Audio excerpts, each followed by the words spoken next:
최근 캄보디아에서 한국인들이 범죄 조직에 납치되고 고문당해 사망하는 충격적인 사건들이 연이어 발생하면서 대한민국 전체가 분노에 휩싸였습니다. 이에 이재명 대통령이 직접 나서 정부 합동대응팀을 급파하고 강력한 대응에 나섰죠.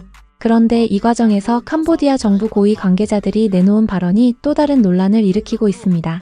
한국을 사돈의 나라라고 부르며 마치 자신들이 피해자인 것처럼 변명하고 나선 겁니다. 훈 마넷 캄보디아 총리를 비롯한 고위 인사들은 정부 합동대응팀과의 면담에서 한국에서 캄보디아인을 상대로 범죄가 발생해도 양국 관계의 중요성을 생각해 외부에 잘 공개하지 않아 왔다며 왜 우리가 가장 큰 비난을 받아야 하냐고 항변했습니다. 이 발언이 알려지자 국내 여론은 더욱 악화됐습니다. 캄보디아 정부가 말하는 한국 내 캄보디아인 범죄란 사실 대부분 불법 체류자 신분으로 저지른 범죄들이었기 때문입니다. 한국 법무부 통계에 따르면 현재 국내에 체류 중인 캄보디아인 불법 체류자는 약 3만 명에 달하는 것으로 추정됩니다. 이들 중 상당수가 범죄에 연루돼 있지만 캄보디아 정부는 이 사실이 공개되는 것을 꺼려왔죠. 왜냐하면 자국민들이 불법 체류자 신분으로 한국에서 범죄를 저지른다는 사실이 알려지면 캄보디아의 국가 이미지에 치명적인 타격을 입기 때문입니다. 그런데 이제 와서 우리는 한국인 범죄를 공개 안 했는데 한국은 캄보디아 문제를 너무 공개한다며 불만을 표시한 겁니다.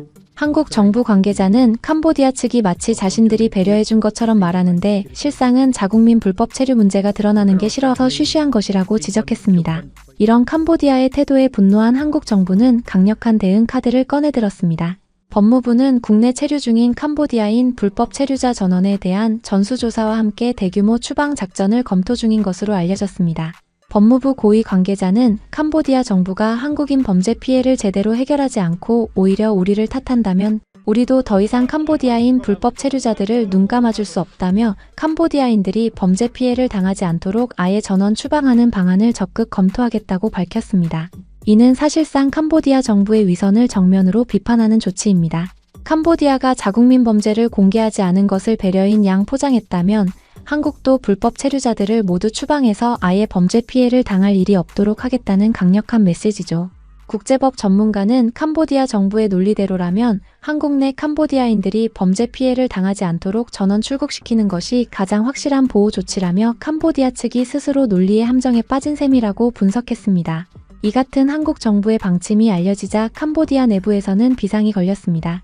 현재 한국에서 일하는 캄보디아인 불법 체류자 3만 명이 송금하는 돈은 연간 수천억 원대에 달하는 것으로 추정됩니다. 캄보디아는 1인당 국민소득이 $2,000 수준인 최빈국으로 해외에서 일하는 자국민들의 송금액이 국가 경제에서 차지하는 비중이 상당히 큽니다. 특히 한국은 캄보디아인들이 선호하는 출국 목적지 중 하나로 이들이 한꺼번에 추방될 경우 수많은 캄보디아 가정이 경제적 타격을 입게 됩니다.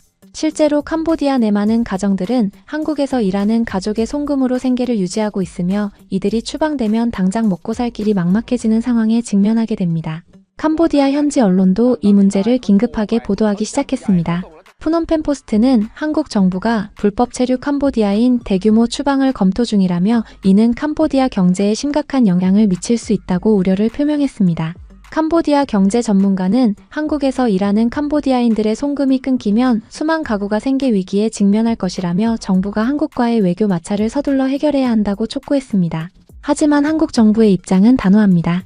외교부 관계자는 캄보디아 정부가 진정으로 양국 관계를 중요하게 생각한다면 한국인 피해자 문제 해결에 적극 나서야 한다며 우리 국민이 범죄 조직에 의해 고문당하고 살해당하는 상황에서 캄보디아 측의 태도는 실망스럽다고 비판했습니다.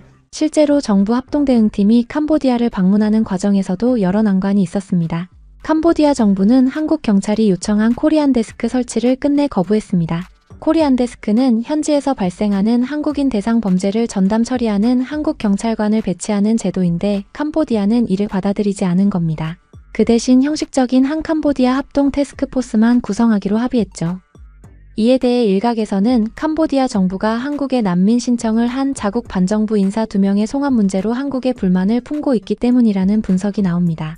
캄보디아는 한국 내에서 민주화 운동을 하고 있는 룬 비볼과 부트 비차이의 송환을 요구했지만 한국 정부는 국제법에 따라 정치범 불인도 원칙을 지키며 이를 거부했습니다. 이에 캄보디아도 한국이 요청한 120억 원대 로맨스 스캠 총책 부부 등 핵심 범죄자들의 송환에 제대로 응하지 않고 있다는 겁니다.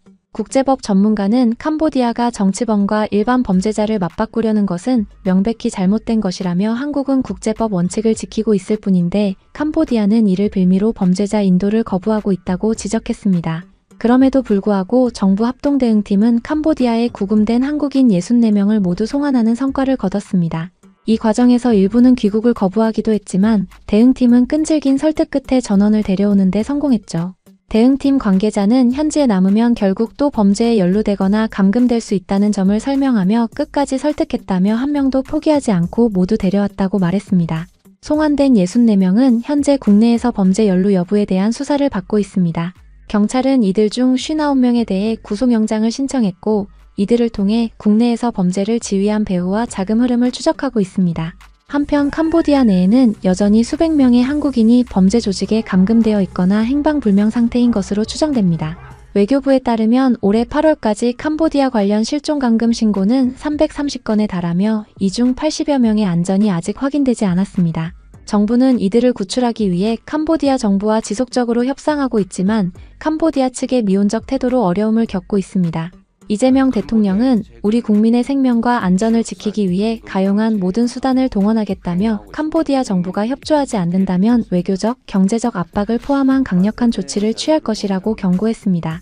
정부는 이미 캄보디아에 대한 공적개발 원조 예산 재검토에 들어갔고 여행 경보도 최고 수준으로 상향 조정했습니다. 또한 캄보디아행 항공편 축소와 투자 제한 등 경제적 압박 카드도 검토 중입니다. 여기에 불법 체류자 대규모 추방까지 현실화된다면 캄보디아는 상당한 타격을 입을 수밖에 없습니다. 특히 한국은 연간 4,300억 원대 규모의 공적개발 원조를 캄보디아에 제공하고 있는데 이것이 중단될 경우 캄보디아 재정에 큰 구멍이 뚫리게 됩니다. 여기에 한국인 관광객까지 급감하면서 캄보디아 관광업계도 직격탄을 맞고 있습니다.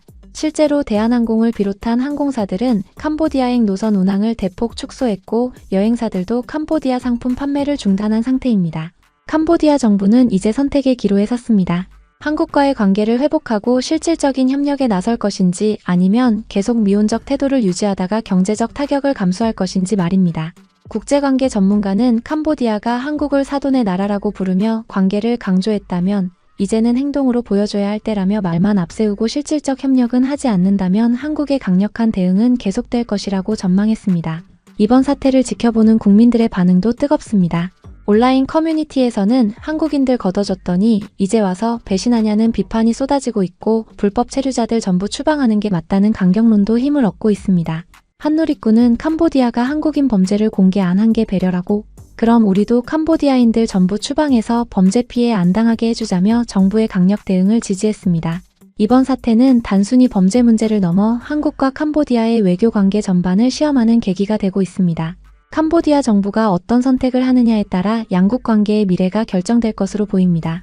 과연 캄보디아는 한국의 단호한 메시지를 받아들이고 실질적 협력에 나설까요? 아니면 계속 미온적 태도를 유지하다가 더 큰 외교적, 경제적 대가를 치르게 될까요? 앞으로의 상황 전개를 주목할 필요가 있습니다.